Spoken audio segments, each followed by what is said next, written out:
Maraming binanggit sa ang Panginoon na halimbawa sa Ebanghelyo na ngayon. Halimbawa, yung mga mahilig magdasal ng mahaba, hindi madadaan sa dasal na mahaba yung kakulangan natin na tumulong sa kapwa. Halimbawa, hindi madadaan ng pag-aalay natin sa simbahan na ginagawa na pagtakpan kung ano yung mga ayaw nating talikurang kasalanan, no? Yung iba, ganyan ang ginagawa kapag may maruming hanap buhay o kaya pagka may maruming mga gawain, pagka kumikita dahil sa maling pamamaraan, sasabihin nila, magdo-donate na lang po ako.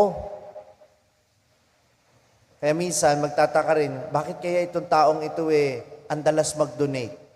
Tapos minsan matutuklasan mo, yun pala, ginagawang bayad puri dahil yung pinanggagalingan ng pera ay galing sa hindi mabuting.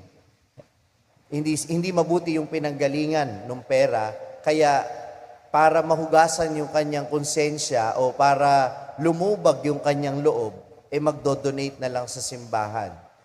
Kung hindi handang magbagong buhay ang taong ito, yung alay na ibinigay niya, salamat at may binigay siya, pero hindi ito magiging sapat para pagbayaran yung kasalanan niya. Dahil ang hinihingi ng Diyos ay hindi yung alay na yan, kundi pagbabago ng puso.